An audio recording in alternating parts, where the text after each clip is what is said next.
আরেক পাগল আইতাছে এই পাগলারে মানে ইউটিউবার মনে করে সাক এইটাই সারু ভালো হোক আর মন্দ হোক এইটাই সারু এইটাই ভাইরাল কত সত্য নাইলে কি চা ডাল্লা দেওয়ার কথা কি এটা কোনো এটা কোনো কথা কয় কাছাকাছি বলে চলেছে চা ডাল্লা দিবে এইটা নিয়ে কি ভাইরাল এইটারে কিন্তু ইউটিউবাররা জানে এইটাই সাইলেন্স দিবে এইটাই ভাইরাল আসলে ভাইরাল এইটাই বেশি নাম হইল গিয়াসউদ্দিন ও আমার একটা সোজা ভাই আমি বলে সোজা মানুষ এই দরবার থেকে অনেক খলিফা বলে হয়েছে আলহামদুলিল্লাহ এই দরবার থেকে নাকি খেলাফত দেওয়া হয়েছে সিরাজনগর হয়েছে দরবার থেকে খেলাফত দেওয়া হয়েছে আমার নিজের দাদাও পীর ছিলেন সেই হিসাবে পীর আছে আলহামদুলিল্লাহ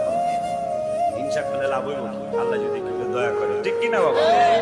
এরপরে দেখছি কিছু কিছু মানুষ আমি 20 জন আলেম একসাথে ডাক দিলে 20,000 মানুষ জমাইতে কষ্ট এই বেড়ায় একলা আইলে আর দাওয়াত দেওয়ার লাগে না 25,000 হাজির লাগে এই বেড়ালে কিছু দোয়া করা সরকার কথা ঠিক কিনা